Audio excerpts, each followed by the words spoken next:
આકાશવાણી અમદાવાદ વડોદરા પ્રાદેશિક સમાચાર સિમ્પલ ઠક્કર વાંચે છે. સૌપ્રથમ મુખ્ય સમાચાર.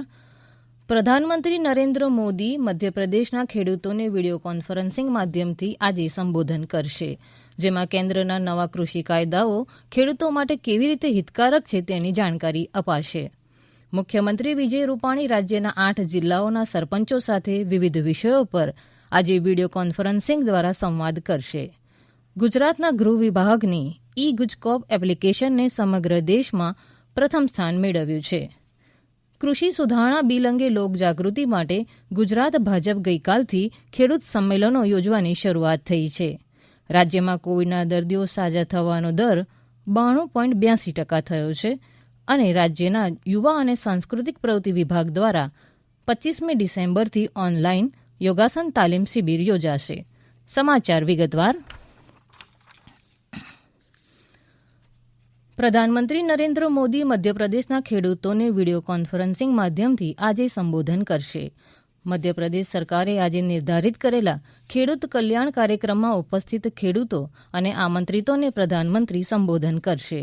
આ પ્રસંગે કિસાન કલ્યાણ યોજના હેઠળ આશરે 1,600 કરોડ રૂપિયા ખેડૂતોના ખાતામાં જમા કરાશે. આ પ્રસંગે ખેડૂતોને કેન્દ્રના નવા કૃષિ કાયદાઓ ખેડૂતો માટે કેવી રીતે હિતકારક છે તેની જાણકારી અપાશે. મધ્યપ્રદેશ મુખ્યમંત્રી શિવરાજસિંહ ચૌહાણ રાયસન ખાતે યોજાનાર રાજ્યકક્ષાના જ્યારે અન્ય મંત્રીઓ મધ્યપ્રદેશના બીજા જિલ્લાઓમાં યોજાનાર કાર્યક્રમોમાં ભાગ લેશે.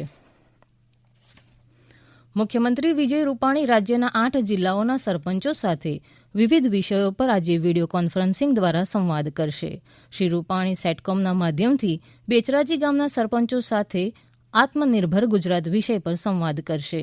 આ ઉપરાંત તેઓ 8 જિલ્લાઓના સરપંચો સાથે કચ્છમાં પીવાના પાણીની સુવિધા, ડાંગમાં આરોગ્ય સુવિધા, બનાસકાંઠામાં પશુપાલન, દાહોદમાં વનધારા હેઠળ મળતા લાભો, સુરતમાં મહિલા ઉત્કર્ષ યોજના, જૂનાગઢમાં શ્રમિકોને વિનામૂલ્યે અનાજ વિતરણ, સુરેન્દ્રનગરમાં પાણી પુરવઠો તથા કોવિડની રસી જેવા વિષયો ઉપર સીધો સંવાદ કરશે. મુખ્યમંત્રી વિજય રૂપાણીએ કહ્યું છે કે રાજ્યના શહેરો અને નગરોને આધુનિક, સલામત અને ઇઝ ઓફ લિવિંગથી રહેવા લાયક બનાવીને ઈ સેવાઓથી ભ્રષ્ટાચાર મુક્ત પારદર્શી વહીવટની નેમ સાકાર થઈ રહી છે. મુખ્યમંત્રીશ્રીએ સુરત જિલ્લાની માંડવી નગરપાલિકા દ્વારા સિટીઝન સ્માર્ટ કાર્ડ વ્યવસ્થાનો આરંભ તેમજ નગરપાલિકાના નવા વહીવટી ભવનનું પંડિત દીનદયાળ ઉપાધ્યાય વહીવટી સંકુલ નામાભિધાન સાથે ગઈકાલે ગાંધીનગરથી વીડિયો કોન્ફરન્સથી ઈ લોકાર્પણ કરતા આ મુજબ જણાવ્યું હતું. મુખ્યમંત્રી શ્રી વિજય રૂપાણીએ માંડવીએ સિટીઝન સ્માર્ટ કાર્ડની કરેલી આ નવતર પહેલને બિરદાવતા કહ્યું કે આ સેવાનો લાભ માંડવી નગરના 7,000 જેટલા પરિવારોને મળવાનો છે. તેમના દસ્તાવેજો, આધાર કાર્ડ, રેશન કાર્ડ, ચૂંટણી કાર્ડ અને પાસપોર્ટ સાઇઝના ફોટા સહિતની વિગતો પરિવારની સંમતિના આધારે ડિજિટલ લોકરમાં સુરક્ષિત રાખવામાં આવશે. આ સેવાનો વિનામૂલ્યે લાભ નાગરિકોને મળવાનો છે. ભારત સરકારના ભારત નેટ સાથે ગ્રામ પંચાયતોના હાઈબેન્ડ ફ્રીક્વન્સી જોડાણથી 35 જેટલી વિવિધ સેવાઓ ગામોમાં ઓનલાઈન મળે છે. આગામી ડિસેમ્બર માસ સુધીમાં 8,000 ગામોને આ ઈ સેવા સેતુમાં જોડવાની તથા ઈ સેવાનો વ્યાપ 35થી વધારી 51 કરવાની પણ નેમ તેમણે દર્શાવી હતી. મુખ્યમંત્રી વિજય રૂપાણીએ જનસમૂહમાં પોતાના મનની વાત મોકળા મને કરી શકે તે માટે મનની મોકળાશ નામની સંવાદ શૃંખલાની ગઈકાલની કડીમાં ગાંધીનગર ખાતેથી રાજ્યના જુદા જુદા જિલ્લાઓના પશુપાલકોની સાથે મનની મોકળાશ અંતર્ગત સંવાદ કર્યો હતો. મુખ્યમંત્રી વિજય રૂપાણીએ આ સંવાદ થકી પશુપાલકોને આશ્વાસન આપ્યું હતું કે રાજ્ય સરકાર પશુપાલકોની આવક બમણી કરવા બનતી તમામ જરૂરી સહાયની યોજનાઓ, જેમાં ગાયોનું સંવર્ધન, દૂધ મંડળીઓનો વિસ્તાર, ગૌહત્યા પ્રતિબંધની સાથે ગાય નિભાવ માટે ગાયદીઠ 900 રૂપિયાની સહાય વિશે જેવી વિવિધ યોજનાઓથી પશુપાલકોને માહિતગાર કર્યા હતા. વધુમાં તેમણે જણાવ્યું હતું કે ખેતી અને પશુપાલન એકબીજાના પૂરક છે.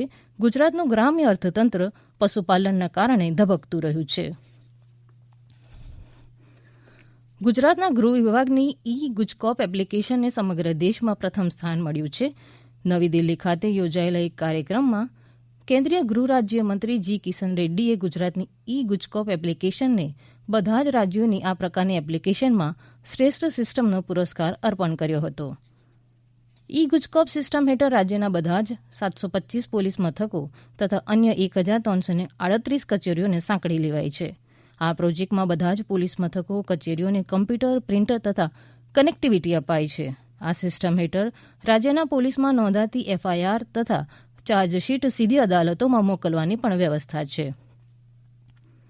આ સિસ્ટમના લીધે રાજ્યમાં ગામોમાં નાગરિકોને પોલીસ સેવાનો લાભ ઝડપી અને અસરકારક રીતે મળવા લાગ્યો છે. આ સિસ્ટમ ગુનાઓમાં શોધવામાં પણ મદદરૂપ બની રહી છે. ગુજરાતે મેળવેલી સિદ્ધિ માટે મુખ્યમંત્રી વિજય રૂપાણી, ગૃહ રાજ્યમંત્રી પ્રદીપસિંહ જાડેજા, રાજ્ય પોલીસ વડા આશિષ ભાટિયાએ રાજ્ય પોલીસની ટેકનિકલ સર્વિસ તથા એસસીઆરબીને અભિનંદન આપ્યા છે. આ પ્રાદેશિક સમાચાર આપ આકાશવાણીના અમદાવાદ વડોદરા કેન્દ્ર પરથી સાંભળી રહ્યા છો. વધુ સમાચાર કોરોના અંગેના સંદેશ બાદ.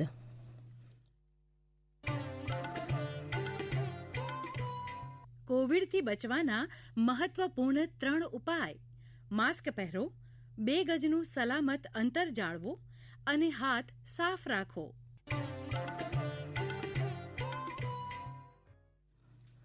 નાયબ મુખ્યમંત્રી નીતિન પટેલે નવા કૃષિ કાયદાઓને ખેડૂતોને તેમની કૃષિ ઉપજો દેશમાં કોઈપણ સ્થળે વેચવાની તથા માર્કેટ સેસ ભરવામાંથી મુક્તિ આપનાર હોવાથી આ કૃષિ કાયદાઓ ક્રાંતિકારી ગણાવી શકાય.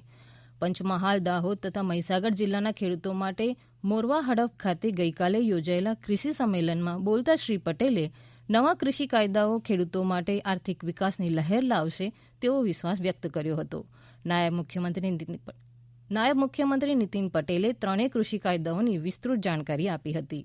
તેમણે ખેડૂતો માટેની લઘુત્તમ ટેકાના ભાવે ખરીદી રદ કરવાની વાતને અફવા માત્ર ગણાવીને કહ્યું કે સરકાર ટેકાના ભાવમાં ખરીદાતી જણસોની સંખ્યામાં વધારો કર્યો છે. સરકાર ખેડૂતોના હિતોને અગ્રતા આપે છે તેમ જણાવીને શ્રી નીતિન પટેલે કહ્યું કે દેશભરના ખેડૂતોના ખાતામાં 1 લાખ કરોડ રૂપિયાથી વધુ રકમ કિસાન સન્માન નિધિ હેઠળ જમા કરવામાં આવી છે. બારડોલી ખાતે યોજાયેલા ખેડૂત સંમેલનમાં વનમંત્રી ગણપતસિંહ વસાવાએ કહ્યું હતું કે કૃષિ બિલથી એક પણ ખેડૂતને નુકસાન થશે નહીં. કેન્દ્ર સરકાર ખેડૂતોના હિતમાં કામ કરી રહી છે. બારડોલીમાં સુરત, તાપી, નર્મદા અને ભરૂચ જિલ્લાના ખેડૂત સંમેલનમાં તેમણે વધુમાં કહ્યું હતું કે સમગ્ર દેશમાં ખેડૂતોને કૃષિ બિલ અંગે ગેરમાર્ગે દોરવામાં આવી રહ્યા છે. સામાજિક ન્યાય અને અધિકારીતા મંત્રી શ્રી ઈશ્વરભાઈ પરમારે ખેડૂત સંમેલનમાં સંબોધન કરતા કહ્યું કે પ્રધાનમંત્રી નરેન્દ્ર મોદી અને મુખ્યમંત્રી વિજય રૂપાણીની આગેવાની હેઠળ વર્તમાન સરકાર ખેડૂતોના હિતને પ્રાધાન્ય આપી રહી છે. ભાજપા પ્રદેશ અધ્યક્ષ શ્રી સી.આર. પાટીલે સુરતમાં યોજાયેલા ખેડૂત સંમેલનમાં જણાવ્યું હતું કે સંસદમાં થયેલી ચર્ચા બાદ બહુમતીથી દેશના કરોડો ખેડૂતોના હિતમાં પસાર થયેલા કૃષિ સુધારા અંગે ખેડૂતોને ભ્રમિત કરીને દેશના શાંત વાતાવરણને અસ્થિર કરવાનો પ્રયાસ કોંગ્રેસ સહિતના વિપક્ષો કરી રહ્યા છે તે દુઃખદ છે. આ ઉપરાંત કેન્દ્રીય કૃષિ મંત્રી શ્રી પરસોત્તમ રૂપાલાએ પડધરીમાં, નાયબ મુખ્યમંત્રી શ્રી નીતિન પટેલે મોરવાહ ડફમાં તેમજ કૃષિ મંત્રી શ્રી આર.સી. ફળદુએ સાવરકુંડલામાં, પ્રદેશ મહામંત્રી શ્રી કે.સી. પટેલ અને પ્રદેશ ઉપાધ્યક્ષ શ્રી ગોરધનભાઈ ઝડફિયાએ ડીસા ખાતે ખેડૂત સંમેલનોને સંબોધિત કર્યા હતા. રાજ્યમાં કોવિડના દર્દી સાજા થવાનો દર 92.82% થયો છે. છેલ્લા 24 કલાકમાં કોવિડના 1,305 દર્દીઓ સાજા થતાં કોવિડને માત આપનારની સંખ્યા વધીને 2,15,528 થઈ છે. આ જ સમયગાળામાં કોવિડના નવા 1,115 કેસ નોંધાતા કોવિડના કુલ કેસોની સંખ્યા 2,32,188 થઈ છે. અત્યારે કોવિડના એક્ટિવ કેસની સંખ્યા 12,449 છે. આ પૈકી 12,384 દર્દીઓની સ્થિતિ સ્થિર છે, જ્યારે 65 જણા વેન્ટિલેટર ઉપર છે. છેલ્લા 24 કલાકમાં 8 દર્દીઓના મોત નિપજતા કોવિડના લીધે મૃત્યુ પામનારની સંખ્યા 4,211 થઈ છે. રાજ્યના યુવા અને સાંસ્કૃતિક પ્રવૃત્તિ વિભાગ દ્વારા 25મી ડિસેમ્બરથી ઓનલાઈન યોગાસન તાલીમ શિબિર યોજાશે. આગામી 25મી ડિસેમ્બર 2020થી 21મી જાન્યુઆરી 2021 સુધી ઓનલાઈન માધ્યમથી સવારે 7:30 થી 8:30 સુધી આ યોગાસન તાલીમ શિબિર યોજાશે. તાલીમ શિબિર પૂર્ણ થયા બાદ તાલીમાર્થીઓને ઓનલાઈન પરીક્ષા પણ લેવાશે. આ પરીક્ષામાં પ્રથમ 20 ક્રમાંક મેળવનાર તાલીમાર્થીઓને સરકાર દ્વારા ડીબીટી પુરસ્કાર અપાશે તેમજ બધા જ તાલીમાર્થીઓને પ્રમાણપત્ર આપીને પ્રોત્સાહિત કરાશે. આ તાલીમ શિબિરમાં વધુમાં વધુ 100 શિબિરાર્થીઓ ભાગ લઈ શકશે. અંતમાં મુખ્ય સમાચાર ફરી એકવાર. પ્રધાનમંત્રી નરેન્દ્ર મોદી મધ્યપ્રદેશના ખેડૂતોને વિડીયો કોન્ફરન્સિંગ માધ્યમથી આજે સંબોધન કરશે, જેમાં કેન્દ્રના નવા કૃષિ કાયદાઓ ખેડૂતો માટે કેવી રીતે હિતકારક છે તેની જાણકારી અપાશે. મુખ્યમંત્રી વિજય રૂપાણી રાજ્યના 8 જિલ્લાઓના સરપંચો સાથે વિવિધ વિષયો પર આજે વિડીયો કોન્ફરન્સિંગ દ્વારા સંવાદ કરશે અને રાજ્યના યુવા અને સાંસ્કૃતિક પ્રવૃત્તિ વિભાગ દ્વારા 25મી ડિસેમ્બરથી ઓનલાઈન યોગાસન તાલીમ શિબિર યોજાશે. આકાશવાણી અમદાવાદ વડોદરા કેન્દ્ર પરથી સમાચાર પૂરા થયા.